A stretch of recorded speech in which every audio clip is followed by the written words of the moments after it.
మన భక్తి మనల్ని నీతిమంతులుగా తీరుస్తుందా? ఇది మన ముందున్నటువంటి ప్రశ్న. మన భక్తి మనల్ని నీతిమంతులుగా తీర్చాలి అంటే ఎలా ఉండాలి? నీతిమంతులుగా దేవుని దృష్టికి మనము సాక్ష్యం పొందాలి అంటే మన భక్తి ఎలా ఉండాలి? ఒకని భక్తి తనకు నీతిగా తన జీవితాన్ని ఎలా మారుస్తుంది? ఇది చాలా ప్రాముఖ్యమైనటువంటి విషయం. ప్రియులారా, నీతిమంతులు భిక్షమెత్తుకొనుట నేను చూచి ఉండలేదు, నీతిమంతుల పిల్లలు కూడా భిక్షమెత్తుకొనుట నేను చూడలేదు. నీతిమంతులు ఖర్జూర వృక్షం వలె మొగవేయుదురు, నీతిమంతులు సింహం వలె గర్జించెదరు. చూసారా, నీతిమంతులు ఎన్నడను సిగ్గుపడరు. ఇవన్నీ వాగ్దానాలు. మరి అలాంటి నీతిని మనం పొందుకోవాలి అంటే, అలాంటి నీతిమంతులుగా మనం మార్చబడాలి అంటే, దేవుని దృష్టిలో నీతిమంతులుగా మనం తీర్చబడాలి అంటే ఏం చేయాలి? ఎలా ఉంటే మన భక్తి మనం నీతిమంతులుగా మార్చబడతాం? దేవుడు మన నీతిమంతులు అనాలి అంటే, నీతిమంతుల గుంపులో మనము చేర్చబడాలి అంటే, నీతిమంతులైన పరిశుద్ధుల యొక్క జీవితంలో మనము యుగాలు తరతరాలు వారితో కలిసి నీతిమంతులతో జీవించాలి అంటే మన భక్తి ఎలా ఉండాలి? ఎలా ఉంటే దేవుడు మనల్ని నీతిమంతులుగా తీర్పు తీరుస్తారు? మనుషులు మన దృష్టికి మనం నీతిమంతులు అనుకోవచ్చు, కానీ మన దృష్టికి మనము నీతిమంతులుగా అనుకునేటువంటి జీవితము దేవుని దృష్టికి మురికి గుడ్డతో సమానమట. మరి దేవుని దృష్టికి నీతిమంతులుగా కనిపించేటటువంటి జీవితం ఎలా ఉంటుంది? దేవుని దృష్టికి నీతిమంతులుగా మనం తీర్చబడాలి అంటే మన భక్తి ఎలా ఉండాలి? మనం ఏం చేస్తే నీతిమంతులుగా తీర్చబడతాం? ఇది చాలా ప్రాముఖ్యమైనటువంటి విషయం. చాలా మంది భక్తి చేస్తున్నారు, లోకంలో అనేక రకాలైనటువంటి భక్తి మార్గాల్లో ఉంటున్నారు. కానీ నీ భక్తి నిన్ను నీతిమంతురాలుగా తీరుస్తుందా? నీ భక్తి నిన్ను నీతిమంతుల గుంపులో చేరుస్తుందా? ఇక్కడ కొంతమంది భక్తులు వారి జీవితాల్లో వారి యొక్క భక్తిని దేవుడు చూసి వారిని నీతిమంతులుగా తీర్పు తీర్చారట. వారిని నీతిమంతులుగా, వారిని గురించి పరలోకములో సాక్ష్యము చెప్పారట. వారి నీతిమంతుల యొక్క గుంపులో చేర్చబడి నీతిమంతుల యొక్క వీరులు, మహావీరుల చిట్టాలో చేర్చబడ్డారట. మరి అలా మనము కూడా నీతిమంతుల యొక్క వీరుల చిట్టాలో మనము చేర్చబడాలి అండి. మన భక్తి ఎలా ఉండాలి? లేక మన భక్తి ఎలా ఉంది? అసలు మనము నీతిమంతులుగా చేర్చబడతామా, లేక అనీతిమంతులుగా విడిచిపెట్టే స్థితిలో మన భక్తి ఉందా? మనము నీతిమంతులుగా దేవుని దృష్టిలో జీవించగలుగుతున్నామా, లేక మన దృష్టిలో మనమే నీతిమంతులుగా జీవిస్తున్నామా? ఇది మన భక్తిని మనము కొలుసుకునేటటువంటి ఒక తూకం. నీ భక్తిని నువ్వు కొలుసుకోవడానికి ఒక తూకం, నా భక్తిని నేను కొలుసుకోవడానికి ఒక తూకం. ఈ తూకంలో మనం తేలిపోతున్నామా లేదా అని మనం ప్రశ్నించుకోవాలి. ఇక్కడ మనం గమనించినప్పుడు మనం చదివినటువంటి లేఖన భాగంలో కొంతమంది భక్తులు ఎలా నీతిమంతులుగా మార్చబడ్డారు, ఎలా నీతిమంతులుగా వాళ్ళు ఆశీర్వదించబడ్డారు అనేటటువంటి విషయాలను మనము చూసుకుందాం. చూడండి, చాలా ప్రాముఖ్యమైన విషయము. మొదటి వ్యక్తిని చూసినప్పుడు అతడు హేబేలు కయీను గురించి మనం చూస్తున్నాం. ఇద్దరు అన్నదమ్ములు ఉన్నారు. చూడండి, ఇద్దరు కూడా విశ్వాసమును బట్టి హేబేలు కయీను కంటే శ్రేష్టమైన బలి దేవునికి అర్పించెను. దేవుడు అతనిని అర్పణముల గురించి సాక్ష్యం ఇచ్చినప్పుడు అతడు ఆ విశ్వాసమును బట్టి నీతిమంతుడని సాక్ష్యం పొందెను. అతడు మృతి పొందియు ఆ విశ్వాసము ద్వారా మాట్లాడుచున్నాడు. జాగ్రత్తగా గమనించండి, ఇక్కడ ఇద్దరు భక్తి చేస్తున్నారండి. కయీను, హేబేలు ఇద్దరు భక్తి చేస్తున్నారు. ఇద్దరికి దేవుడు తెలుసు, ఇద్దరిని దేవుడు దీవించారు, ఇద్దరిని దేవుడు ఆశీర్వదించారు. ఒక ఆయనేమో వ్యవసాయం చేస్తూ దీవించబడుతున్నాడు, ఇంకొక ఆయనేమో గొర్రెలు కాసుకుంటూ దీవించబడుతున్నాడు. ఇద్దరు అభివృద్ధి చెందారు, ఇద్దరు ఆశీర్వదించబడ్డారు. అయితే దేవుని యొక్క సన్నిధికి వెళ్ళినప్పుడు వాళ్ళ భక్తి ఎలా ఉన్నదో, ఆ భక్తిని బట్టి వాళ్ళు ఎలాంటి ఆశీర్వాదం పొందుకున్నారో దాన్ని మనము పరీక్షించుకోవాలి. సో లోకంలో అందరినీ దేవుడు దీవిస్తున్నారు. యేసు ప్రభుని ఎరగని వారిని దేవుడు దీవిస్తున్నారు, యేసు ప్రభుని ఎరిగిన వారిని దేవుడు దీవిస్తున్నారు.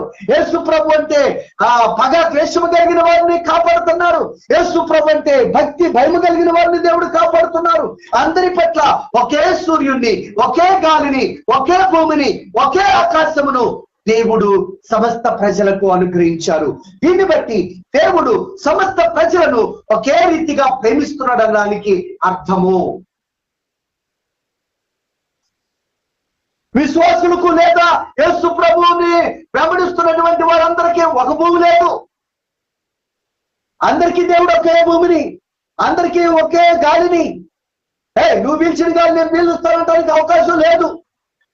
ఆ భిక్షగాడు పీల్చి వదిలిపెట్టిన గాలినైనా మనమే విలవాలి, మనం పీల్చి వదిలిపెట్టిన గాలినైనా వాడు విలవాలి.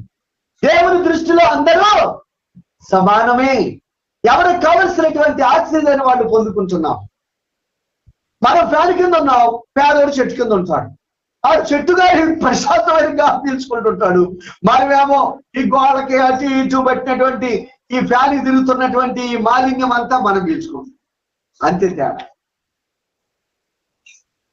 సో దేవుడు అందరికీ అయిన దేవుడు కాబట్టి, అందరినీ పక్షపాతం లేని దేవుడు కాబట్టి, ప్రేమ కలిగిన దేవుడు కాబట్టి, ధనిక పేద లేకపోతే కుల మత అనే తారతమ్యం లేనిటువంటి దేవుడు కాబట్టి, సమస్త మానవాళి ఆయన సృజించినటువంటి సృష్టి కాబట్టి, సమస్త మనుషులు ఆయన స్వరూపం ఉన్నటువంటి మనుషులు కాబట్టి, సమస్త మానవ జాతి ఆయన బిడ్డలు కాబట్టి ఆయన అందరినీ ఒకే రకంగా ప్రేమిస్తున్నారు. అందరి కొరకు ఆయన ఈ లోకానికి వచ్చి తన ప్రాణమును, తన శరీరమును, తన రక్తమును మన యొక్క సర్వ మానవాళి యొక్క పాప పరిహారార్థ బలిగా ఆయన అర్పించారు. సో అందరినీ ప్రేమిస్తున్న దేవుడు ఆయన, అందరి పట్ల ప్రేమ కలిగి ఉన్న దేవుడు. మనం ఒకవేళ ఇతరులను ద్వేషించవచ్చు కానీ దేవుడు ఇతరులను ద్వేషించడు. మనం యేసుప్రభు అంటే ఇష్టం లేని వాడిని, మా యేసుప్రభు అంటే నీకు ఇష్టం లేదని మనం ద్వేషించవచ్చు కానీ మన దేవుడు వాళ్ళని ద్వేషించడు. ఎంత ప్రేమ కలిగిన దేవుడో తెలుసా?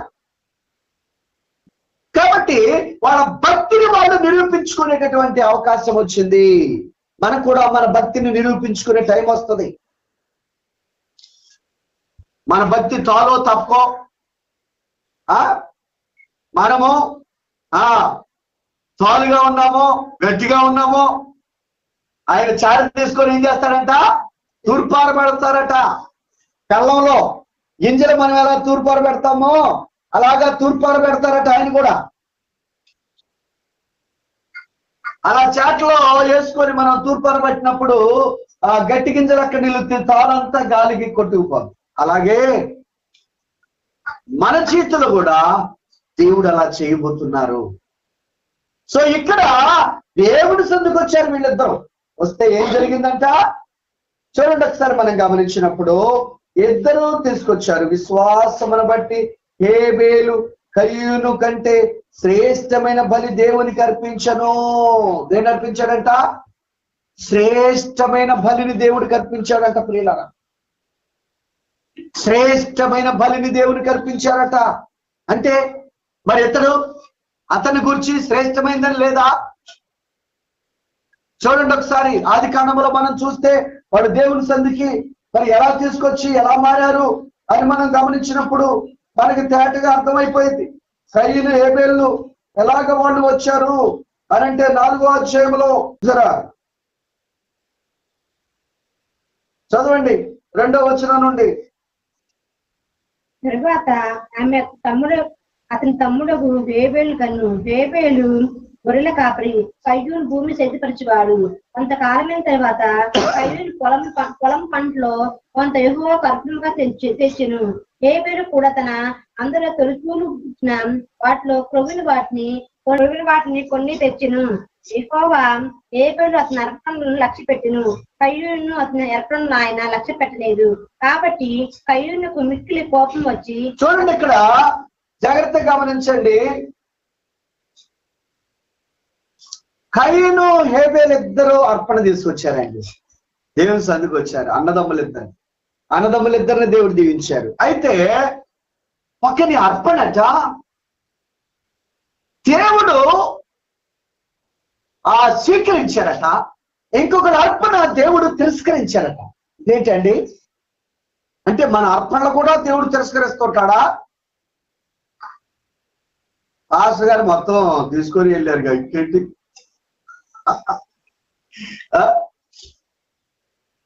జాగ్రత్త, దేవుడు స్వీకరిస్తున్నారా లేదా అది.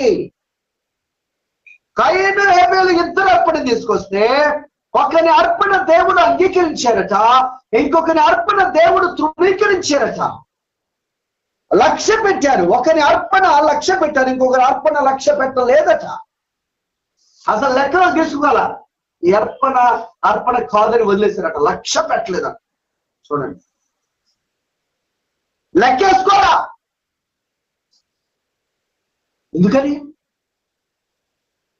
ఎందుకనండి? ఎందుకని?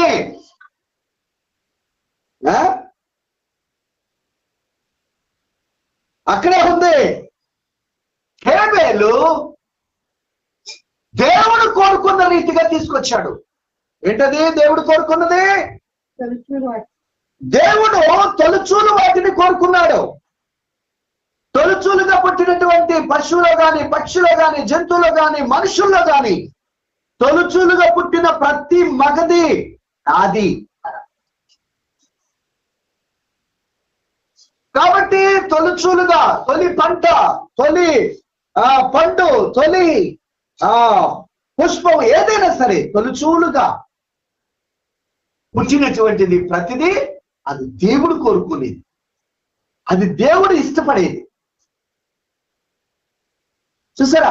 కనుక పిల్లరా, అలాగూ మొదటిది దేవునిది, మొదటి సంతానము దేవుని సంతానం. కనుక ఆ విధంగా దేవుడు కోరుకున్నారు. అయితే ఇక్కడ ఇద్దరిలో ఒకరేమో దేవుడు కోరుకున్న రీతిగా దేవునికి అర్పణ తీసుకొచ్చారు. హేబేలు తొలుచూలుగా పుట్టిన, అతడు మందలు కాసేవాడు, గొర్రెల కాపరి. అయితే ఆ గొర్రెల్లో తొలుచూలుగా పుట్టిన వాటిని తీసుకున్నాడు. ఆ తొలుచూలుగా పుట్టిన వాటిలో కూడా కొంచెం వాటిని ఎంపిక చేసుకున్నాడు. వాటిని దేవుడి యొక్క సన్నిధికి అర్పణగా తీసుకొచ్చాడు. ఇతను చేశాడు, కయీను తన పంటలో కొంత తీసుకొచ్చాడు. అంటే అది తొలుచూలు పంట కాదు, మొదటి పంట. మొదటి విత్తనములు బలంగా ఉంటాయి. చూడండి, తాళి ఎక్కడ ఉంటుంది? చూడండి ఉంటుందా తాలు? గింజల్లో. కంకు ఉందండి, వరి కంకు ఉంది. వరి కంకులో మొట్టమొదట వచ్చేటటువంటి విత్తనాలు బలంగా ఉంటాయి. చివరిలో వచ్చేవి తాలు ఉంటుంది, కింద తాలు ఉంటుంది, పైన గట్టుట్లు ఉంటాయి. ఏం తెలియట్లే వాళ్ళకి అసలు. వరి కంకు చూడలేదురా అని? అలాగా? అయ్యో మిమ్మల్ని వరి కోత తీసుకోవాలి ఒక్కోసారి. చూసారా? కనుక ఆ వరి మొక్కలో నుంచి ఆ కంకి అలా వచ్చినప్పుడు మొదట వచ్చినటువంటి విత్తనాలన్నీ కూడా చాలా గట్టిగా, మొదటి నుంచే విత్తనాలు తయారవుకుంటూ వస్తాయి. మొదటి నుంచి విత్తనాలు తయారవుకుంటూ వస్తాయి. చివరికి వచ్చేసరికి, కిందకు వచ్చేసరికి నీళ్లు దొరక్కో, లేకుంటే బలం దొరక్కో, కింద ఉన్నటువంటివి తోలైపోతాయి, కొన్ని తోలైపోతాయి. కనుక మొదటి పంటను దేవుని యొద్దకు తీసుకురాలి అతడు. చివరి పంటను దేవుని తీసుకొచ్చాడు. కనుక దేవుడు దాన్ని లక్ష్య పెట్టాడు, దేవుడు దాన్ని లెక్కలేదు. మరి మన జీవితంలో మనము దేవుని సన్నిధికి మనం ఎలాంటి అర్పణ అర్పించే వరకు ఉంటున్నాం? శ్రేష్టమైంది అంటే మన జీవితంలో శ్రేష్టమైంది ఏంటి? యవ్వన బలం శ్రేష్టమైంది, యవ్వన కాలం శ్రేష్టమైంది. యవ్వన కాలం అంతా ఎక్కడ పెట్టావు? యవన బలం అంతా ఎక్కడ పెట్టాం? యవన శక్తి అంతా, యవన జీవితం అంతా ఎక్కడ పెట్టాం? లోకంలో గడిపేశాం, కోరికలతో గడిపేశాం, ఇచ్చలతో గడిపేశాం. చూసారా? అలా గడిపేసి చివరిగా ఏ జబ్బు వచ్చినప్పుడు, ఏ బాధ వచ్చినప్పుడు, ఏ కష్టం వచ్చినప్పుడు అప్పుడు దేవుని దగ్గరికి వచ్చింది. అంటే మన జీవితంలో శ్రేష్టమైనదంతా ఏం చేసాం? మనం దేవునికి అర్పించరా? కనుక మనం ఫెయిల్ అయిపోతున్నాం. అందుకని దేవుడు అన్నారు, యవన కాలంలో నా కాడి మోయుట నరునికి మేలు, మేలైనటువంటి శ్రేష్టమైనటువంటి ఆ ఆశీర్వాదాలను మనం కోల్పోయాం. మరి ఇప్పుడైనా కనీసం ఉన్న బలము, ఉన్న శక్తిని, ఉన్నటువంటి జీవితాన్ని దేవుని కొరకు ఉపయోగిస్తున్నామా? ఇప్పుడు కాదయ్యా, మనసులో ఉన్నప్పుడు, ఇక ఏ పని చేయలేనప్పుడు, అప్పుడు ఇక 24 గంటలు మీ భక్తే. ఇప్పుడు బలం ఉంది, శక్తి ఉంది కనుక కుదరదు ఇప్పుడు.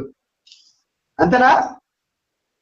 చూడండి ప్రియులారా, అంటే నువ్వు దేవుని దృష్టిలో నీతిమంతులుగా తీర్చబడబోతున్నావో, లేక నీతిమంతుల యొక్క గుంపు నుంచి నువ్వు త్రోసివేయబడుతున్నావో మనం పరీక్షించుకోవాలి. ఇక్కడ మన జీవితంలో ఎంతో కోల్పోయాం. ఇక ప్రభువుని తెలుసుకున్న తర్వాత ప్రభు మనకి ఇస్తారు, ఆ శక్తిని ఇస్తారు, ఆ యవన బలమును, యవన శక్తిని మనకు అనుగ్రహిస్తారు. దేవుడు అనుగ్రహించేదండి. లేని వాటిని ఉన్నట్టుగా చేయగలడు, ఉన్న వాటిని లేకుండా చేయగలడు.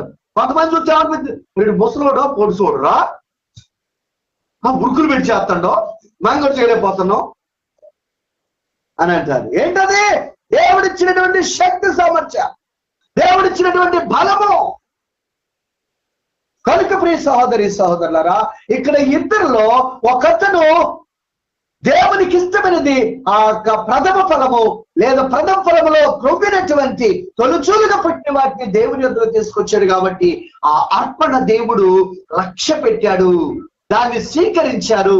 తద్వారా దాన్ని బట్టి ఏం చేశారు? నీతిమంతుడుగా దీవించారు. అంటే తన హృదయంలో దేవునికి ఆ శ్రేష్టమైనదాన్ని ఇవ్వాలి. తన హృదయంలో దేవుడు నాకు ఇచ్చాడు కాబట్టి, నేను ఇచ్చేది దేవుడు చూస్తున్నాడు కాబట్టి, నా దేవుడు చూస్తుండగా నేను చెడ్డదాన్ని ఇవ్వకూడదు, పక్కదాన్ని ఇవ్వకూడదు, బలహీనదాన్ని ఇవ్వకూడదు, వ్యాధిగ్రస్తులదాన్ని ఇవ్వకూడదు, ముసలిదాన్ని ఇవ్వకూడదు, ముక్కదాన్ని ఇవ్వకూడదు.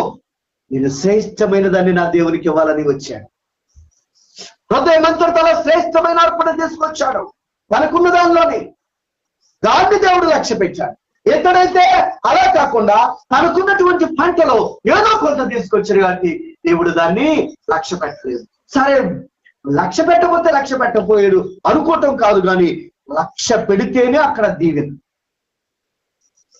మనము మన భక్తిని దేవుడు చూసి మన భక్తిని లక్ష్య పెట్టాలి, మన ప్రార్థనా జీవితాన్ని లక్ష్య పెట్టాలి, మన విశ్వాస జీవితాన్ని లక్ష్య పెట్టాలి, మన పరిశుద్ధ జీవితాన్ని ఆయన లక్ష్య పెట్టాలి. ఆయన లక్ష్య పెట్టే స్థితిలో మన పవిత్రత, పరిశుద్ధత, మన నీతి, సత్యం అనేది ఉండాలి. మన హృదయ స్థితి ఉండాలి. అప్పుడు ఆయన లక్ష్య పెడతారు, లేకుంటే ఆయన లక్ష్య పెట్టరు. దానివల్ల ఏం కోల్పోతాం మనం? దేవుని చేత నీతిమంతులను తీర్చబడేటటువంటి ఆ గొప్ప ఆశీర్వాదాన్ని కోల్పోతాం. ఇక నీతిమంతుల చిట్టాలో మనం చేరకపోతే, నీతిమంతులుగా మనము దేవుని దృష్టిలో కనబడకపోతే ఎంత భక్తి చేసినా అది అర్థమే. అంటే ఒక వ్యక్తి హృదయవంతునితో తనకున్న దానిలో శ్రేష్టమైన దాన్ని దేవుని సన్నిధికి తీసుకొచ్చినప్పుడు అతను ఏమయ్యాడు? నీతిమంతుడిగా తీర్చబడ్డాడు. మన జీవితంలో మనము కూడా మనకున్న దానిలోనే శ్రేష్టమైన దాన్ని దేవునికి తీసుకొచ్చినప్పుడు, దేవునికి అర్పణ అర్పించినప్పుడు మనం కూడా ఏమవుతాం? నీతిమంతులుగా తీర్చబడతాం. అది నీ జీవితమా, అది నీ యొక్క హృదయమా, అది నీకున్నటువంటి లేకుంటే విశ్వాసంలో ఉన్నటువంటి ప్రార్థన జీవితమా, పరిశుద్ధమైన జీవితమా, ఏదో నాకు తెలియదేమో, లేక నీకున్నటువంటి పంట, పశువ, పక్ష, ఏదో నాకు తెలియదు. కానీ ఏదైనా సరే నీవు శ్రేష్టమైన దాన్ని దేవునికి ఇవ్వాలి. నీవు కలిగిన దానిలో శ్రేష్టమైన దాన్ని దేవునికి ఇచ్చినప్పుడు దేవుని దృష్టిలో మనం ఏమవుతామో? నీతిమంతులుగా తీర్చబడతాము, నీతిమంతులుగా ఆశీర్వదించబడతాము. కనుక నీతిమంతులుగా తీర్చబడ్డాడు, నీతిమంతుడిగా ఆశీర్వదించబడ్డాడు. ఇక్కడ హేబేలు కయ్యను కోల్పోయినాడు. మరి మనము కోల్పోయే స్థితిలో ఉన్నామా, లేక నీతిమంతుల యొక్క గుంపులో చేర్చబడే స్థితిలో ఉన్నామా? హేబేల్లాగా ఉన్నామా? హేబేల్ లాంటి హృదయం కలిగి ఉన్నామా? హేబేల్ లాంటి శ్రేష్టమైన అర్పణ అర్పించే వారికి ఉన్నామా, లేక కయ్యూలాగా ఏదో అట్లా నిరకంగా మనం ఉంటున్నాము? మన జీవితాన్ని ఒక్కసారి పరిశీలన చేసుకోవాలి. ఇక్కడ నీవు నేను కూడా దేవుని దృష్టిలో నీతిమంతులుగా తీర్చబట్టడానికి ఒక మార్గం ఏంటంటే, హృదయమంతుడితో మన కలిగి ఉన్న దానిలో శ్రేష్టమైన అర్పణ అర్పించినప్పుడు నీతిమంతులుగా మనము తీర్చబడతాము. శ్రేష్టమైన హృదయముతో, శ్రేష్టమైనటువంటి పూర్ణ హృదయముతో, పూర్ణ బలముతో, పూర్ణ ఆత్మతో ఈ దేవుడిని యెహోవాను ఆరాధించవలెనుంది. కాబట్టి పూర్ణ బలముతో, పూర్ణ విశ్వాసముతో నా దేవుడు చూస్తున్నారు నేను తీసుకెళ్లే కానుక. నాకు దేవుడు ఇన్ని గొర్రెలు ఇచ్చారు, ఇన్నిట్లో ఇన్ని చక్కగా తొలుచూలుగా చూలు కట్టి ఇన్ని పశువులైనవి, ఇంత మందైపోయింది. అదే ఏనకుండా అలాగే సూలు కట్టకుండా అలాగే ఉందనుకో, ఏమన్నా ఉపయోగం మనకి? కానీ దేవుడు సూలు కట్టించి దాన్ని ఈని చక్కగా మంద పెరిగి అంతా అభివృద్ధి చెందిన తర్వాత ఆ ప్రథమ ఫలమును దేవునికి ఇవ్వకపోతే దేవుడు దుఃఖపడరా? అలా మనము దేవుడు కోరుకున్న దాన్ని మనం దేవునికి ఇవ్వకపోతే దేవుడు సంతోషిస్తారా? దేవుడు కోరుకున్న దాన్ని హేబేలు ఇచ్చాడు కాబట్టి దేవుడు సంతోషించారు, దేవుడు ఆనందించారు.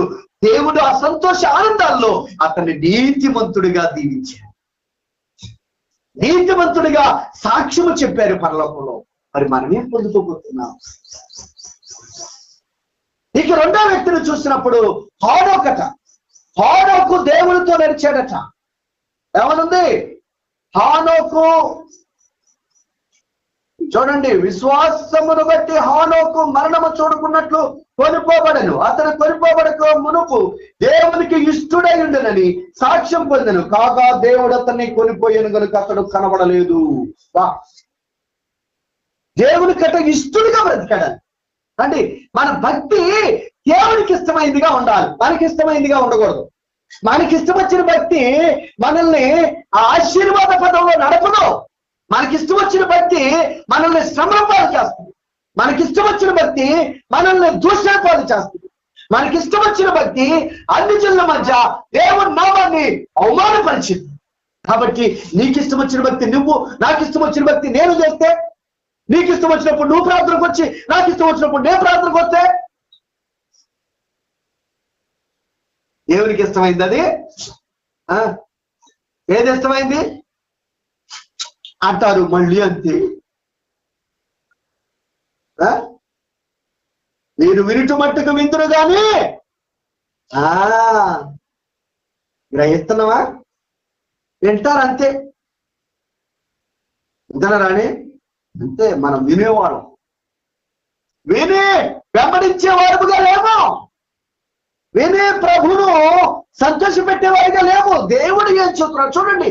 హానోకట అసలు భూమి మీద పుట్టినది గిట్టక మానదు, భూమి మీద పుట్టినది గిట్టక మానదు. కానీ హానోకు మరణం చూడలా, చనిపోయా హానోకు. అలా పరలోకానికి దేవుడు కొనుక్కోబడలేదు, తీసుకెళ్ళిపోయాడు. పరలోకమునకు కొనుక్కోబడిపోయినాడు, దేవుడు తను తీసుకుని వెళ్ళిపోయాడు. కారణం ఏంటి? అతడు దేవునికి ఇష్టడుగా బ్రతికాడు. మరి దేవునికి ఇష్టంగా బ్రతకాలంటే ఏం చేయాలి మనం? మా ఆయనకి ఇష్టం వచ్చిన చీర నేను కట్టుకుంటా, లేకుంటే మా ఆయనకి ఇష్టం వచ్చినటువంటి కూర నేను వండుతా, మా ఆయనకి ఇష్టం వచ్చినటువంటి రీతిగా నేను నడుచుకుంటా. భర్త అప్పుడు ఎంత సంతోషపడతాడు? ఇస్తారు. సంతోషపడతారు లేదా? సంతోషపడతారు లేదా? ఆయనకి ఇష్టం వచ్చినట్లుగా చక్కగా నీట్గా ఆయనకి ఇష్టం వచ్చిన చీర కట్టుకొని, ఆయనకి ఇష్టం వచ్చినటువంటి రకంగా కూర వండి, ఆయనకి ఇష్టం వచ్చినట్లుగా మనం ప్రవర్తిస్తూ, ఆయనకి ఇష్టం వచ్చినట్లుగా మనం మాట్లాడుతూ, ఆయనకి ఇష్టం వచ్చినట్లుగా మనం అన్ని పనులు చేస్తాం వరకు సంతోషపడతారు లేదా? దేవుడు నాకు ఎలాంటి గొప్ప భార్యని, మంచి భార్యని ఇచ్చాడు అనుకుంటాను. అలా కాకుండా ఉంటే అమ్మో ఈ గయాలు కాబట్టి ఎక్కడ దొరికిందిరా నాయనా, ఈ రాక్షసి ఎక్కడ దొరికిందిరా బాబు, పెళ్లి కాకముందు ఎంత ప్రశాంతంగా ఉన్నారా, పెళ్ళైన కాడ నుంచి నేను ప్రధానం చేసుకున్నాను కానీ ఇది బంధంలాగా తయారైందిరా బాబు అనుకునేటట్టు అనుకో సంతోషంగా ఉంటాడు ఆయన. మరి భక్తి చేస్తున్నాం మనము, దేవుడు ఇచ్చేటటువంటి గాలి, నీరు, ఆ ఆరోగ్యము, ఆయుష్ అన్ని మనం అనుభవిస్తున్నాము. దేవుడిచ్చిన ఫలము, పంట అన్నిటినీ మనం అనుభవిస్తున్నాము. మరి దేవుడు సంతోషించే జీవితం వల్ల ఉందా? దేవుడు ఎప్పుడు ప్రార్థన చేయమన్నారో అప్పుడు చేస్తే ఆయన సంతోషపడతాడు. దేవుడు ఎలా మాట్లాడమన్నారో అలా మాట్లాడితే ఆయన సంతోషపడతాడు. దేవుడు ఏమి తినమన్నారో అవి తిన్నప్పుడు ఆయన సంతోషపడతాడు. దేవుడు ఎలాగా మన వస్త్రధారణ ఉండాలో చెప్పారు, అలా మన వస్త్రాలు వేసుకుంటే అప్పుడు సంతోషపడతాం. ఇంతేనా కాదా?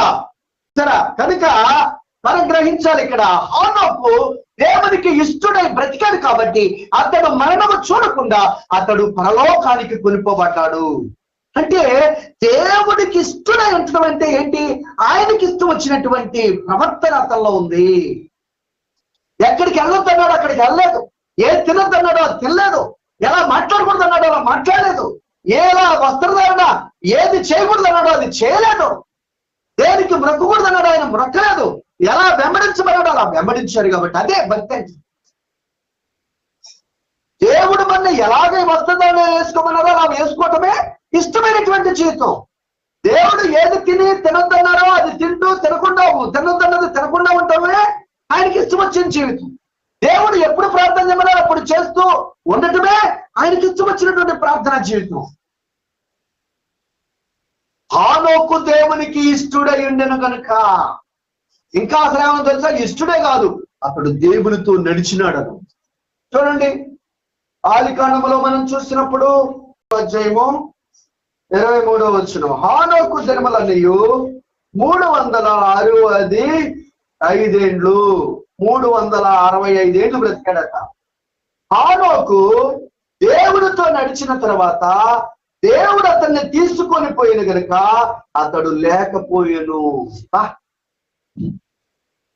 ఇంత గొప్ప మాటలండి. ఏంటంట? హనోకు దినములన్నయు 365 ఏండ్లు. హనోకు దేవుడితో నడిచిన తర్వాత, ఎవరితో నడిచాడంట? దేవుడితో నడిచిన తర్వాత దేవుడు అతన్ని తీసుకొని పోయాను గనుక అతడు లేకపోయాను. దేవుడు అతన్ని తీసుకొని వెళ్ళిపోయారట. ఏమనుంది ఇక్కడ? అతడు మరణము చూడకానున్నది. చూసారా? విశ్వాసం బట్టి హనోకు మరణము చూడకుండాన్నట్లు హెబ్రీయులకు రాసిన పత్రికలో ఏమనుంది? విశ్వాసమును బట్టి హనోకు మరణము చూడకుండాన్నట్లు కొనిపోబడెను. మరణించరా? ఇంత భాగ్యం అండి. అంటే మన భక్తి ఎంత శ్రేష్టంగా ఉంటుందో అంత దీవెన ఉంటుంది. మన భక్తి ఎంత పవిత్రంగా ఉంటుందో అంత ఆశీర్వాదం ఉంటుంది. మన భక్తి ఎంత విశ్వాసంతో ఉంటుందో అంత దీవెన ఉంటుంది. అర్థమైందా? అంత దీవెన ఉంటుంది. మనము దేవునికి ఇవ్వాల్సిన సమయం దేవునికి ఇచ్చి దేవుని సందులో మన సమస్యను ప్రభు మీద వేయాలి. నీ భారము యెహోవా మీద మోపు. అట్ట కాదు, నాకు 5 లక్షలు అప్పు ఉంది, నేనే తెరవాలి అని ఇక మనం దేవుని విడిచిపెడతాం. ప్రార్థన చెయ్యం. ఒక రాత్రి ఉండదు, ఒక పగలు ఉండదు, ఒక పరిశుద్ధ దినం ఉండదు, ఒక ఉపవాస దినం ఉండదు, ఏముండదు. అప్పుడు మనం దేవుని శక్తిని పొందుకుంటామా? సాతాను ఏం చేస్తుంది? నువ్వే అప్పులు తెచ్చి శుభ్రంగా మళ్ళీ దేవుని దగ్గరికి వెళ్దాం అనుకోవడం, నువ్వు ఎట్టి పరిస్థితుల్లో తీరట్లేవు అని ఇంకా అప్పులు పెంచింది. నువ్వు విడుదల అవుతావా? అసలు నువ్వు విడుదల అవ్వకుండా నేనేగా నిన్ను బంధించింది అని మళ్ళీ ఏదో ఒక జబ్బు పెట్టి హాస్పిటల్కి ఇంకొక 10,000 ఖర్చు పెట్టించి, ఇంకొక 20,000 ఖర్చు పెట్టింది, ఇంకో అప్పులు అయిపోతాడు. ఈ అప్పులు భూమిలో నుంచి కోరుకున్న తర్వాత ప్రార్థనకి వెళ్దాంలే, ఈ అప్పులు భూమిలో నుంచి కోరుకున్న తర్వాత దేవుని సంధికి వెళ్దాంలే అని అనుకుంటా ఉంటాం. మనం అసలు అది తీరదు, మనం రాలేదు. ఈ సమస్య అయిన తర్వాత ప్రభు దగ్గరికి వెళ్దాంలే, ఈ కష్టం తీరిన తర్వాత ప్రభు దగ్గరికి వెళ్దాంలే, ఈ కోరిక తీరిన తర్వాత ప్రభు దగ్గరికి వెళ్దాం అనుకుంటాం. ఆ కోరిక తీరనివ్వదు సాతాను. అందుకని మనం ఏం చేయాలి? దేవుడు అన్నాడు, మొదట నా యొద్ద అప్పుడు నేను మీ యొద్ద. ఇది దేవుని సిద్ధాంతం. మొదట నా ఎద్దుకు రండి, ప్రయాసపడి భారం మోసుకున్న సమస్త జనులారా నా ఎద్దుకు రండి, నేను మీకు విశ్రాంతినిస్తాను. నేను మీకు విశ్రాంతినిస్తాను. నా యందు విశ్వాసము కలిగిన వాడు, అబ్బా, నా యందు విశ్వాసము కలిగిన వాడు చూడండి ఏ మేలు కొదువై ఉండదని. ఆయన యందు భయభక్తులు కలిగి ఆయన యందు విశ్వాసము కలిగి ఉన్న వానికి ఏ మేలు కొదువై ఉండదు. మరి మనము ఆ స్థితిలో హానోకులాగా లేము. హానోకు దేవుడు ఎప్పుడు ప్రార్థన ఉన్నారో అప్పుడు చేసేవాడు. దేవుడు ఎక్కడికి వెళ్ళమంటే అక్కడికి వెళ్ళేవాడు. దేవుడు ఎక్కడ ఉండమంటే అక్కడ ఉండేవాడు. దేవుడు ఏం తినమంటే అది తినేవాడు. దేవుడు ఎలా మాట్లాడమంటే అలా మాట్లాడేవాడు. దేవుడు ఎలాగా ఏం చేయమంటే అది చేసి, అదే దేవునికి ఇష్టం వచ్చిన పని. మరి మనం అలా చేస్తున్నావా? అలా చేస్తున్నావా? అలా చెయ్యం. అందుకనే మారుంది. మనం మారు మనసు పొందామంటే మన మార్పు అనేది మన జీవితంలో కనబడాలి.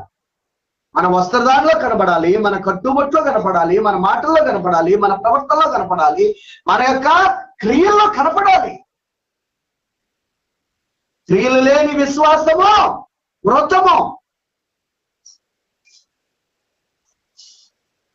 వీళ్ళ కనుక దేవునితో నడిచాడు, దేవునికి ఇష్టడుగా బ్రతికాడు. మరి మనం దేవునికి ఇష్టలుగా బ్రతుకుతున్నామా? దేవుని మార్గంలో మనం నడుస్తున్నామా? దేవుడు చెప్పినట్లుగా మనం దేవునితో నడిచిన హానోకు దేవునితో నడిచిన కనుక దేవుడు అతన్ని కొనిపోయానట, తీసుకొని వెళ్ళిపోయానట. దేవుడు అతన్ని తీసుకొని వెళ్ళిన కనుక అతడు కనబడకపోయాను. గొప్ప మాటలు చూశారు. సాధు సుందర్ సింగ్ గారు కూడా వెళ్ళిపోయారు. మూడోసారి టిబెట్ వెళ్ళారు. టిబెట్ వెళ్ళిన తర్వాత మళ్ళీ కనబడలేదు. ఎవరికి కనపడలేదు. ఆయన శరీరధారిగా వెళ్ళారో తెలియదు, హిమాలయాల్లోనే ఉన్నారో తెలియదు, లేదా చనిపోయారో తెలియదు. అసలు ఏమైపోయారు ఎవరికి? చెప్పులు లేకుండా ఆయన రక్త పాదములు కలిగినటువంటి దైవజనుడని ఆయన చెప్పులుండే కావు. భారతదేశంలో అనేక ప్రాంతాలు తిరిగి, భారతదేశం నుంచి టిబెట్, హిమాలయ పర్వతాలు దాటిన తర్వాత టిబెట్ ఉంటుంది దేశం. టిబెట్ భారతదేశం దాటి, హిమాలయ పర్వతాలు దాటి ఆ టిబెట్ వెళ్ళి సువార్త ప్రకటించి వచ్చేవాడు ఆయన. మన పక్క ఇంటికి కూడా వెళ్ళి సువార్త చెప్ప. అంటే మన భక్తిలో ఏంటది? ఇది మన భక్తి. మనకి ఆ తీరుకుంది అసలు? మనకి ఆ టైం ఉంది? మనకి ఆ టైం ఉందా? బుద్ధులు లేచిన వాడి నుంచి ఇయ్యాలేదో కాసేపు వల్ల కానీ అసలు నాకెక్కడ ఉంటుంది టైం? సరే, మరి వాళ్ళు అలా అనుకుంటే మనకి సువార్త వచ్చేదా? వాళ్ళు అలా అనుకుంటే ఈ పరిశుద్ధ గ్రంథం మనకు దొరికేదా? వాళ్ళు అలా అనుకుంటే మన జీవితంలో ప్రభువును మనం తెలుసుకోగలిగేవారు. జాగ్రత్త ప్రేమ తెలుసుకున్న మనము ప్రభువుని తెలియని వారికి ఆ ప్రేమను పంచకపోతే దానికన్నా దానికి మించినటువంటి భయంకరమైనటువంటి అవిధేయత ఇంకోట్లేదు. దానికి మించినటువంటి దేవుని దుఃఖం పెట్టే కార్యం మరొకటి లేదు. పాపం చేస్తే ఏదన్నా తెలియకో దేవుడు క్షమిస్తాడు, ఆయన రక్తంతో కడుగుతారు. కానీ తెలిసిన తర్వాత కూడా ప్రభువుని మనము ప్రకటించలేకపోతే, ప్రభువుని మనం చూపించలేకపోతే ఆయన దాన్ని ఇట్టుకోలేము. ఎరిగి ఎరిగి నేను చెడిపోతేనే యేసుని గాయము రేపితిని, మోసపోతి నేను దృష్టి తొలగితి, దాసుడా నిన్ను చూడనిమ్ము. ప్రభు యేసు నా రక్షక, నొసగు కన్నులు నాకు నిరతాంబునే నేను చూడ. ఎరిగి ఎరిగి చెడిపోతున్నాం మనం. ఎంతో వాక్యం వింటున్నాం. ఈ సల్ఫంలో ఎంతో మంది సేవకులు వాక్యాలు వింటున్నాం. ఎరిగి ఎరిగి చెడిపోతున్నావా? యేసయ్య గాయాలు రేపుతున్నావా? లేక దేవునికి ఇష్టడిగా బ్రతికి హానోకులాగా దేవుని చేత కొనుకోబడే స్థితిలో ఉన్నావా? ఇక్కడ మనం పరిశీలన చేస్తాం. హానోకు ఆయన దేవునితో నడిచి దేవునికి ఇష్టంగా బ్రతకటం వలన మరణము చూడకుండానే నీతిమంతులుగా తీర్చబడి ఆయన పరలోకానికి. ఇక మూడో వ్యక్తిని చూసినప్పుడు ఎవరైనా చూడండి, క్రింద ఉన్నది. కాగా విశ్వాసం లేకుండా దేవునికి ఇష్టేట సాధ్యము. దేవుని ఎదుగు వచ్చేవాడు ఆయన ఉన్నాడని, తన్ని వెతుకు వారికి ఫలము దయచేవాడు నమ్మాలి కదా. విశ్వాసమును బట్టి నోవహు అది వరకు చూడని సంగతులను కూర్చి దేవుని చేత హెచ్చరింపబడి భయభక్తులు గలవాడై తన ఇంటి వారి రక్షణ కొరకు ఒక ఓడను సిద్ధము చేశాను. అందువలన అతడు లోకం మీద నేరస్థాపన చేసి విశ్వాసమును బట్టి కలుగు నీతికి వారసుడాయను. విశ్వాసమును బట్టి కలుగు నీతికి వారసుడైపోయాడు. అసలు నీతికే వారసుడయ్యాడు. ఒక తండ్రికి పుడితే ఆ తండ్రి ఆస్తికి వారసులు. అంటే ఇతడు నీతిమంతుడు. ఎవరు? దేవాతి దేవుడు నీతిమంతుడు. అంటే నీతిమంతుని యొక్క రక్తము పంచుకొని పుట్టినట్లుగా నీతికి వారసుడైనాడు అని రాయబడి ఉంది. ఎంత గొప్ప సాక్షి! నీతిమంతుడైన దేవుని రక్తం పంచుకొని పుట్టినట్లుగా మనం ఏంటి, ఆ తండ్రి రక్తం పంచు పుట్టితే నేను అతని ఆస్తికి అతను కలిగిన దానికి వారసుడు అవుతాను. మరి ఇతడు నీతికి వారసుడయ్యాడు. నీతిమంతుడైన దేవునికే వారసుడిగా మార్చబడ్డాడు. కారణం ఏంటి? ఏం చేశాడు ఈయన భక్తి ఎలా ఉంది? చూడండి ఎలా ఉన్నదంటే, ఇతడు దేవుడు ఉన్నాడని నమ్మాడు. ఇతడు దేవుడు ఉన్నాడు. అసలు మనం నమ్ముతున్నాం దేవుడు ఉన్నా లేడమ్మా? నిజమేనా అంటవా సుప్రియ? ఉందా? దేవుడు ఉన్నారంటవా మరియా? ఉన్నారా? ఎక్కడున్నారు?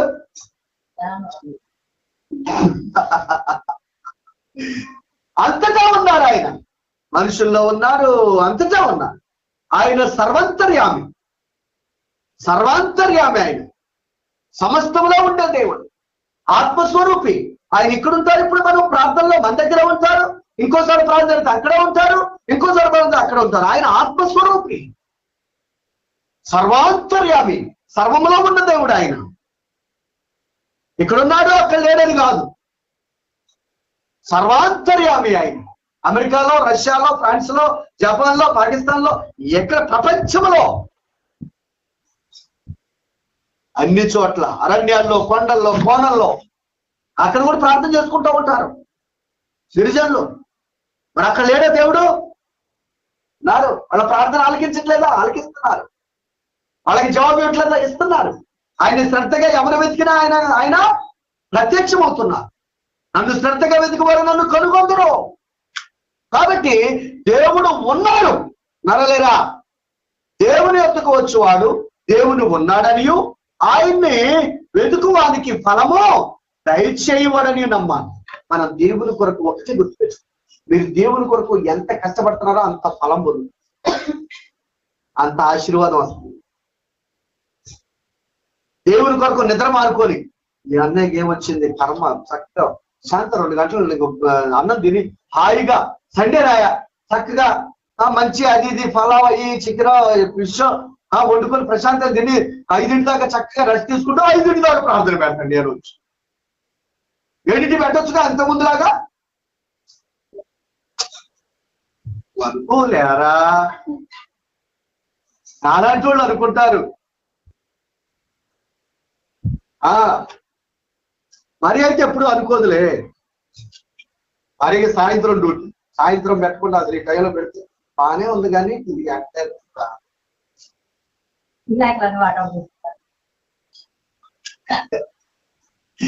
చూసారా? కనుక జాగ్రత్తగా ఉండాలి మనము.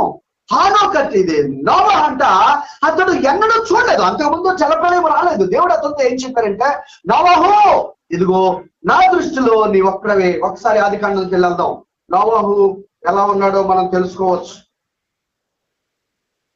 7వ అధ్యాయము. దేవుడు అతనితో ఏమన్నారో చూడండి. 7వ అధ్యాయం 1వ వచనం. యెహోవా దేవుడు మాట్లాడుతున్నారు. ఈ తరము వారిలో నీవే నా ఎదుట నీతిమంతుడవై ఉండుట చూచితిని గనుక నీవును నీ ఇంటి వారిను ఓడలో ప్రవేశించుడి. చూడండి, ఇక్కడ ఒక గొప్ప మాట అంటున్నారు దేవుడు. మరి అందరూ ఎలా కనపడుతున్నారు? ఈ తరం వారిలో నీవే అంటున్నారు. ఎవరు లేరా? ఎవరు లేరే, ఆయన ఒక్కడేనా? ఒక్కడే. చూడండి 6వ అధ్యాయంలో మనం చూస్తే 6వ అధ్యాయంలో మనం చూసారా 5వ వచనం, నరుల చెడుతనము భూమి మీద గొప్పదనియు వారి హృదయం యొక్క తలంపులోని ఊహంతో ఎల్లప్పుడూ కేవలము చెడ్డదనియు యెహోవా చూసి తాను భూమి మీద నరులను చేసినందుకు యెహోవా సంతాపమునుంది తన హృదయములో నొచ్చుకొని. ఆ కాలంలో మనుషులందరూ ఎలా ఉన్నారంట చూసారా? ఇంకా కింద చూస్తే ఇంకా మీకు బాగా అర్థమైంది. చూడండి 9వ వచనం నుంచి, నోవహు వంశావళిదే. నోవహు నీతిమంతుడును తన తరములో నిందారహితుడై ఉండెను. నోవహు దేవునితో కూడా నడిచినవాడు. షేము, హాము, యాపెతు అను 3 కుమారులను నోవహు కనెను. భూలోకము దేవుని సన్నిధిని చెడిపోయి ఉండెను. భూలోకము బలత్కారముతో నిండి ఉండెను. దేవుడు భూలోకమును చూచినప్పుడు అది చెడిపోయి ఉండెను. భూమి మీద సమస్త శరీరులు తమ మార్గమును చెరిపి వేసుకొని ఉండిరి. ఎలా ఉన్నారంట సమస్త శరీరులు? నోవహు కాలంలో ఎలా ఉందంట? ఏం చేస్తాం అన్నయ్య, మనం బాగుండాలన్నా ఉండనిట్లా పక్కటోళ్ళు, ఇదొక సాకు. మనం మంచిగా ఉండాలన్నా వాళ్ళు ఉండనిస్తేనా? వాళ్ళు ఉండనిట్లా రచ్చగొడుతున్నారు నన్ను.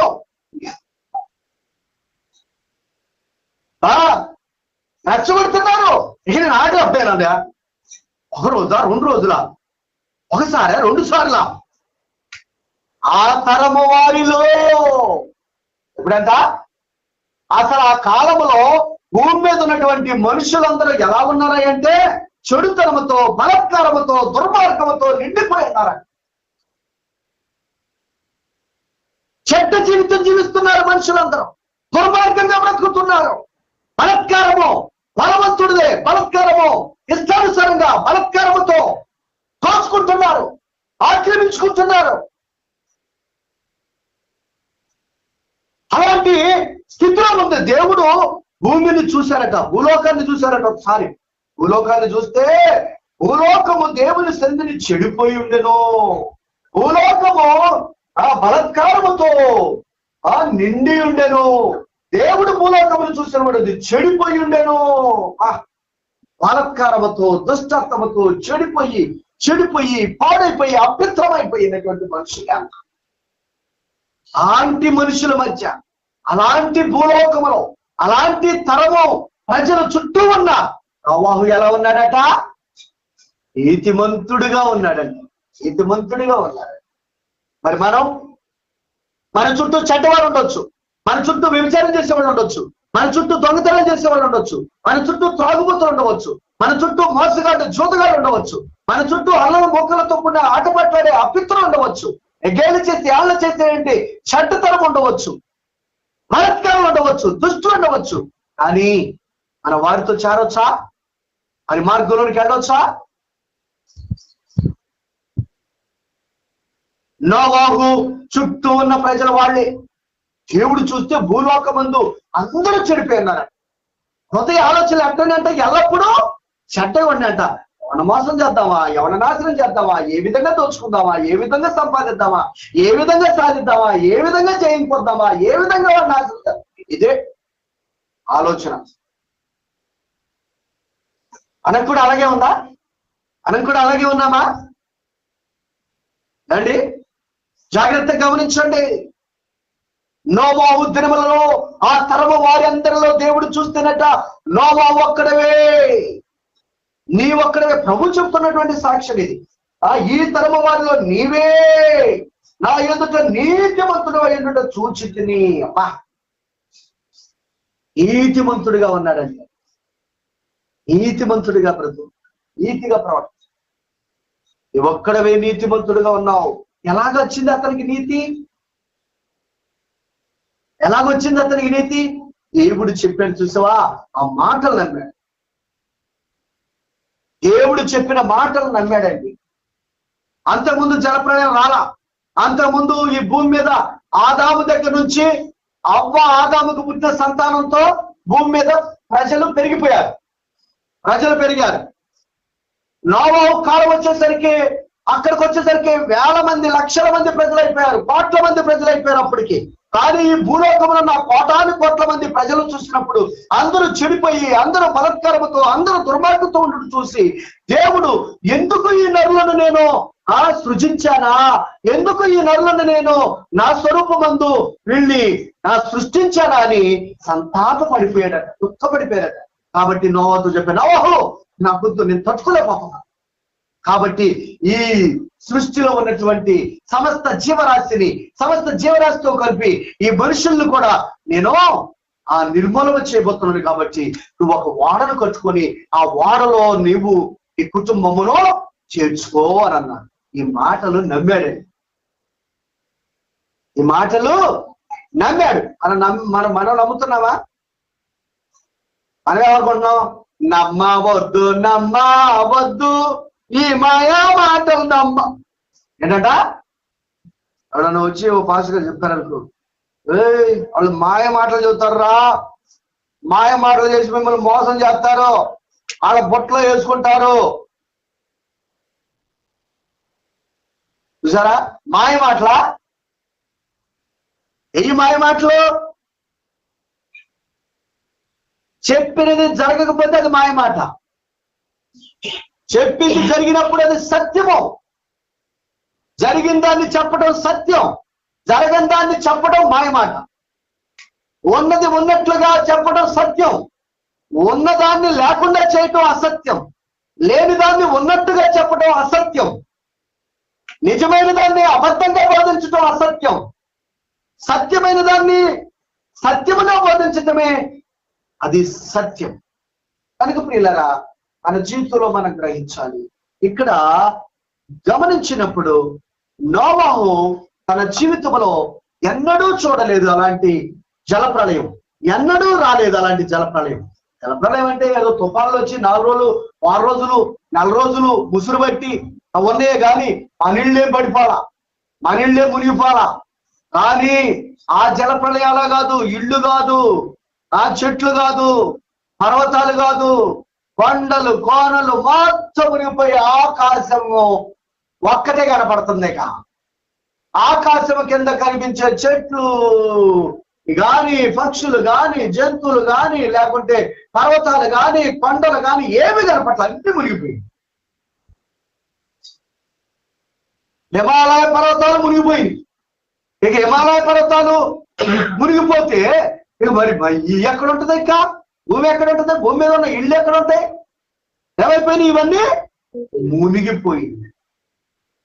అంత భయంకరమైనటువంటి స్థితి కలుగుతుందని దేవుడు చెబితే నోవాహు ఒక్కడే నమ్మారు, ఎవరు నమ్మలా. అందరూ ఏమనుకున్నారు? నోవాహు చెబుతున్నాడు, అయ్యా జలప్రళయం రాబోతుంది, ఈ వాడలోనికి రండి, ఈ వాడలోనికి రండి అని అంటున్నాడు. కానీ ఎవరు రాలా.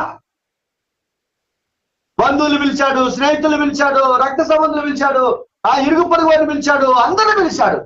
కానీ ఎవరు నమ్మలా. జలప్రళయం రాదు, ఏమి రాదు, వీడు చెప్పే అన్ని సుట్టి మాటలే. మరి ఇప్పుడు ఆనాడు నోవాహు చెప్పిన మాటలు నెరవేర్చబడ్డాయి. ఈనాడు క్రీస్తు ప్రభు మనకి చెప్పే మాటలు నెరవేర్చబడనుకుంటున్నావా? తప్పకుండా నెరవేర్చబడతాయి. ఆనాడు నోవాహు ఒక్కడే నమ్మాడు దేవుడు చెప్పిన మాటలు. కాబట్టి నోవాహు తన కుటుంబం మాత్రమే రక్షించబడింది.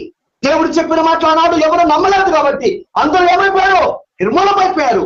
ఈనాడు దేవుని చెప్పే మాటలు అనేక మంది నమ్మట్లేదు. కాబట్టి ఏం జరుగుద్దో ఆ తర్వాత అనుభవించినప్పుడు తెలుసు. యేసు ప్రభు అన్నారు, నేను త్వరగా రానయ్యున్నాను, నేను రెండవ రాకడగా నేను రానయ్యున్నాను, కొదమ సింహముగా వస్తాను, నేను వచ్చినప్పుడు మహావేంద్రముతో అగ్నిమయమై వస్తాను, అప్పుడు భూమి మీద ఉన్న సర్వము కూడా లయమైపోయిందని చెప్పాను.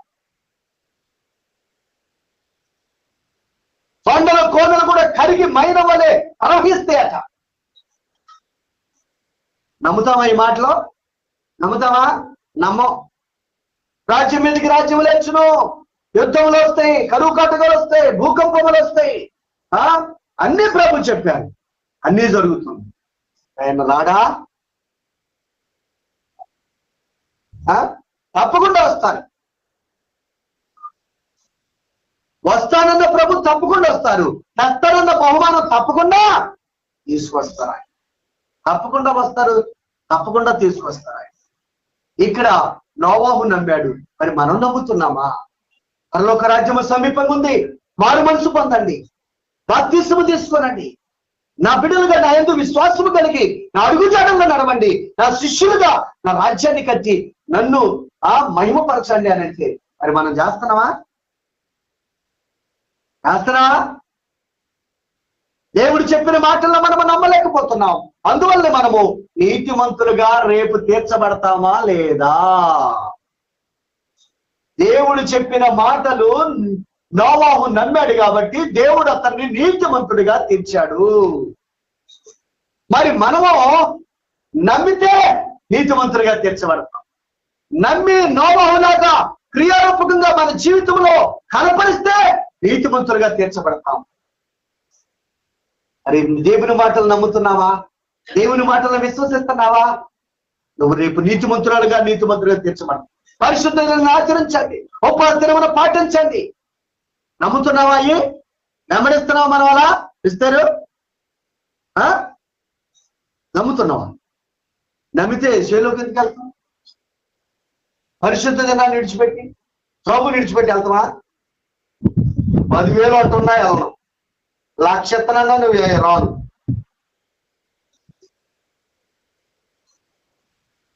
ఏం లేదా, నేను కుర్చీలో కూర్చోండి, నీకు 1,00,000 రూపాయలు ఎత్తా, చర్చి కట్టుకుందిగా అన్నా రాను. అది నాకున్న విశ్వాసం. ప్రభు పరిశుద్ధ దినాన్ని పరిశుద్ధముగా ఆచరించమన్నారు కాబట్టి పరిశుద్ధంగా ఆచరించారు. ప్రభు కోసం నన్ను 6 రోజులు ఆయన కాపాడుతున్నారు, 6 రోజుల్లో రక్షించారు. వాళ్ళు నేను బ్రతుకుతానంటే దేవుని కృప. ఎన్ని యాక్సిడెంట్లు, భయంకరమైనటువంటి ఎన్ని వ్యాధులు, ఎన్ని రోగాలు. ఎప్పుడో చనిపోతే ఏం చేసేవాడిని? ఏమైనా సంపాదించేవాడినా? ఏమైనా సాధించేవాడినా? బ్రతుకుండబట్టే కదా. మరి ఆ బ్రతుకునిచ్చిన ఆయనకి మనం లోబడద్దా? 6 రోజులు కష్టపడి పని చేసుకో, 7వ దినమో నా విశ్రాంతి దినమో నా ఘనమైన దినమో నాతో గడపన్నారు మరి నేను ఉండొద్దా? ఎట్లే ప్రభా, నీకు తెలియదా నా బాధ ఏంటో? నా బాధ ఏంటో, నా కష్టం ఏంటో తెలియదా నీకు అని అంటే అక్కడ కూడా దేవుడు ఏం చేస్తారో దుఃఖపడుతున్నారు. మనుషులు నేను ఎందుకు చేశారా? ఒకవేళ నిన్ను చూసి అయ్యో ఈ బిడ్డను నా రక్తంతో నేను కలిగానే, కలువరికిలో తన పాపమంతా నేను భరించానే, తన శిక్ష అంతా నేను భరించానే, తాను పొందవలసినటువంటి ఘోరమైనటువంటి నరక యాతనని నేను అనుభవించానే. అలాగే ఈ బిడ్డ పాపమంతా నేను భరించి, తన శాపమంతా నేను సహించి, నేను తన పాపమంతా నా రక్తంతో కడిగి పరిశుద్ధపరిచి నా బిడ్డగా నేను చేర్చుకుంటే, నేను నా స్వరక్తం ఇచ్చి నా ప్రాణం ఇచ్చి నేను కొనుక్కుంటే ఇంకా నాకు లోబడకుండా తన ఇష్టానుసారంగా తాను బ్రతుకుతుందని దేవుడు సంతోషపడతారా? దేవుడు దుఃఖపడతారా? మరి మనం దేవుని దుఃఖపెట్టే వారిగా ఉన్నామా, సంతోషపెట్టే వారిగా ఉన్నామా? దేవునికి ఇష్టంగా బ్రతుకుతున్నామా, దేవునికి అయిష్టంగా బ్రతుకుతున్నామా? నీతిమంతులుగా తీర్చబడే స్థితిలో ఉన్నామా, అవినీతిమంతులుగా బయటికి త్రోసివేయబడే స్థితిలో ఉన్నామా? ఏ స్థితిలో మన భక్తి ఉంది? ఏ స్థితిలో మన విశ్వాసం? ఒక పరిశుద్ధ దినాన్నే మనము ప్రభు కోసము కొన్ని గంటలు రోజంతా కూడా కాదుగా, ఆ 2 గంటలే మనం దేవునికి విలువ ఇవ్వకపోతే, ఆయన్ని గౌరవం ఇవ్వకపోతే, ఇంకా దేవుని నువ్వు ఎక్కడ విలువిస్తున్నావు? ఇంకా దేవునికి ఎక్కడ నువ్వు గౌరవిస్తున్నట్లు? ఎమ్మెల్యే గారిని, ఎంపీ గారు, ఒకవేళ ఇప్పుడు చంద్రబాబు గారు ముఖ్యమంత్రి గారు వచ్చారనుకో, ఆయన గౌరవించాలంటే ఏం చేయాలి మనం? ఆయన కారు ఎక్కి వెళ్ళిపోయేటప్పుడు దండ తీసుకుపోతే ఏమంటాడు? అసలు మొహం కూడా చూడ్డు, వీడియో కూడా రా, పెద్ద చూడలాగా ఉండవు, ఇచ్చుడే ఎదురు అనుకోండి. అదే ఆయన రాకముందే ఎదురుగా ఉండి ఎప్పుడొస్తారని ఎర్రని ఎండలో ఉండి, మొహం అంతా చెమట పట్టిన అట్లాగే ఉండి ఆయన వచ్చిన తర్వాత ఏత దండేసిన అప్పుడు ఏమంటాడు? ఏమో బాగున్నావా అని చక్కగా చెయ్యేసి చక్కగా నీకేం పర్లా నేనున్నా నీకు మందే అధికారం మనం ఇస్తాం అని చక్కగా ధైర్యపరుస్తుంది. అవునా కాదా? అవునా కాదండి? మరి యేసు ప్రభు దగ్గరికి వచ్చారకే, యేసు ప్రభు దగ్గరికి వచ్చారు. నేను నా ఖాళీ ఉన్నప్పుడు నేను ప్రార్థన చేస్తాను కానీ అప్పుడు ఇది ప్రభువా ఇప్పుడు ఎక్కడ నా ఖాళీ ఉంది? నేను ఇప్పుడు రాలే కానీ నాకు టైం ఉన్నప్పుడు అంతగానే ఇప్పుడు రాలే కానీ అప్పుడు వచ్చినప్పుడు నన్ను లెక్కేసుకో. ఏమంటే ఇది న్యాయమైనటువంటి భక్తేనా? నీతిమంతులుగా తీర్చబడతామా? చదువుతా మన జీవితం మన దగ్గర మన చేతుల్లోనే ఉంది. ఈ జీవితంలో నువ్వు నీతిమంతులుగా తీర్చబడాలి. ఇక్కడ భక్తులు వాళ్ళు దేవుని దృష్టిలో నీతిమంతులుగా తీర్చబడాలి, విశ్వాస వీరులుగా కీర్తించబడుతూ ఉన్నారు. మరి అలాగా మన జీవితం ఉండాలి. మన ముందున్న భక్తులు ఎలా వారి భక్తిని చూపించి, ఎలా వారి యొక్క నమ్మకాన్ని చూపించి, ఎలా వారు దేవునితో నడిచి, ఎలా వారి ఆత్మలు అర్పించి వాళ్ళు దేవుని ఎదుట నీతిమంతులుగా తీర్చబడ్డారు అని కూడా ఏ మాదిరిలో వెళితేనే నీతిమంతులుగా తీర్చబడతాము. నీతిమంతులుగా తీర్చబడతాం. వాడు దేవుని మాటకు లోబడినారు, మనము లోబడాలి. వాడు దేవుని మాటను విశ్వసించారు, మనం విశ్వసించాలి. వాడు దేవుడు చెప్పినట్లు జీవించారు, మనము జీవించాలి. అప్పుడే మనము కూడా నీతిమంతులుగా తీర్చబడాలి. జలప్రళయం వచ్చి సర్వ మానవాళి, సర్వ సృష్టి, జంతువులు, పక్షులు అన్ని జలసమైపోయినాయి. కానీ నోవాహు భార్య, నోవాహు యొక్క ముగ్గురు కుమారులు హాము, షాము, యాపేతు ముగ్గురు. చూసారా? ఈ ముగ్గురు షేము, హాము, యాపేతు, షేము, హాము, యాపేతు అనే ఈ ముగ్గురు, ఆ ముగ్గురు భార్యలు, ముగ్గురికి పెళ్ళైంది, ముగ్గురికి భార్యలు ఉన్నారు. కొడుకులు ముగ్గురు, కోడళ్ళ ముగ్గురు, భార్య తాను, మొత్తం 8 మంది ఆ ఓడలోకి వెళ్ళింది. ఆ ఓడలో నుంచి వచ్చిన సంతానమే మనందరం. అంతేనా సుప్రియ? కాదా? అబ్బా డౌట్ గా ఉన్నావు? మనమందరం ఎవరి యొక్క? నోవాహు యొక్క సంతానం. వాళ్ళ ఆ కులం అన్నయ్య, వీళ్ళు ఈ కులం అన్నయ్య. ఇంకొకళ్ళు ఉన్నారా? నోవాహు కాలం దగ్గర నుంచి ఎవరైనా ఉన్నారా? అంటే మా తాత ఏమన్నా పక్కన చెట్టు ఎక్కి కూర్చోండా? అక్కడ ఉన్నట్టవా మా తాతయ్య? నోవాహు యొక్క ముగ్గురు కుమారుల నుండి వచ్చిన సంతానమే మనం. అని అమెరికాలో తెల్లగొన్నా, ఆస్ట్రేలియాలో నల్లగొన్నా, భారతదేశంలో అటు ఇటు ఉన్నా,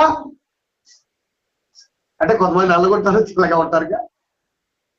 మొన్న మనమందరము హాము, షేము, యాపేతు. మొదటివాడు షేము, మొదటివాడు షేము, రెండోవాడు హాము, మూడోవాడు యాపేతు. ఆ ముగ్గురు యొక్క సంతానమే మనందరం. ఇప్పుడు పెరిగిపోయింది, మళ్ళీ ఆ ముగ్గురు నుండి సంతానం పెరిగిందన్నమాట. నోవాహు యొక్క కుటుంబం నుంచి వచ్చినటువంటి వారం మనమంతా. నోవాహు ఎక్కడి నుంచి వచ్చిండు? అవ్వాదాము నుండి వచ్చిన వాడు. అంటే టోటల్ గా మనం ఎక్కడి నుంచి వచ్చాం? అక్కడి నుంచి వచ్చిన వాళ్ళమే.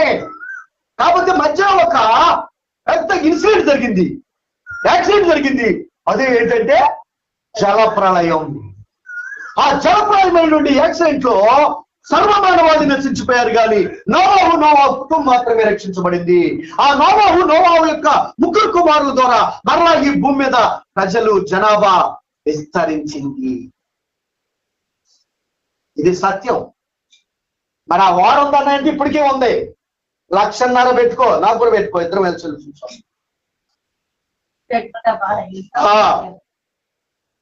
ప్రార్థన చేస్తున్న ప్రభా కొద్దిగా ఈయన ఆయన ఇల్లు ఎక్కడంటే యెరూషలేము. దేవుడు ఆ ప్రాంతాలన్నీ మనం చూడొచ్చు.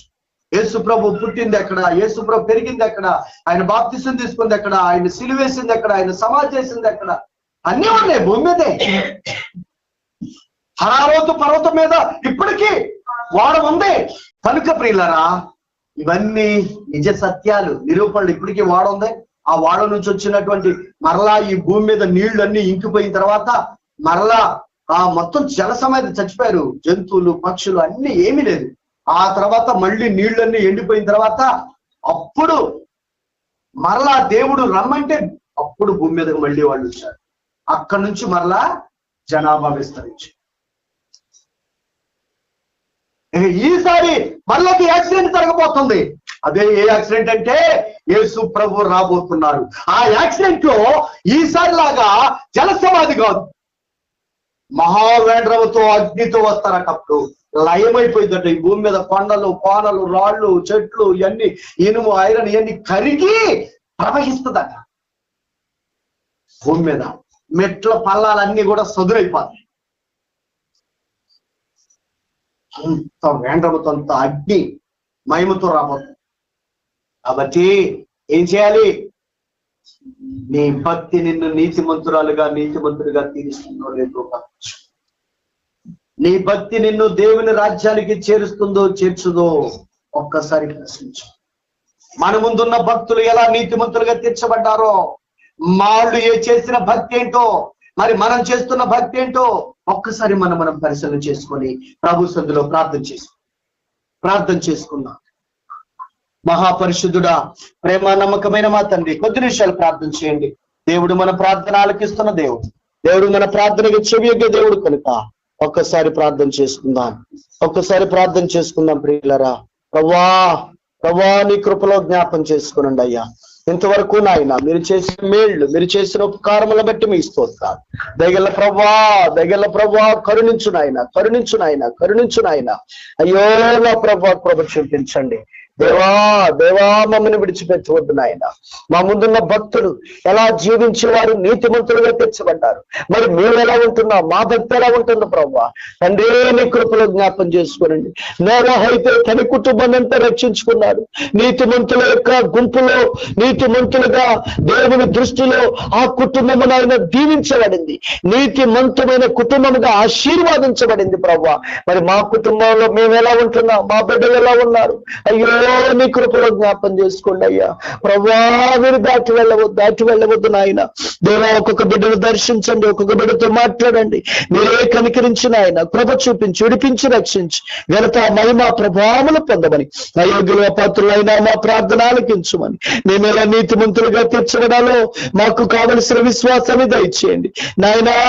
మేము ముందున్నటువంటి అయ్యో నా తండ్రి నాయన, మా ముందున్న ఈ చిన్న జీవితాన్ని మేము సరైనటువంటి రీతిలో భయముతో వణుకుతో మా ముందున్న భక్తుల యొక్క అడుగుజాడల్లో నడుస్తూ ముందుకు సాగటానికి సహాయం చేసి మహిమ ఘనత ప్రభావములు పొందమని యేసుక్రీస్తు వారి యొక్క సర్వశక్తి కలిగిన నామమున దీనముగా ప్రార్థించి వేడుకొనుచున్నాము తండ్రి. ఆమేన్.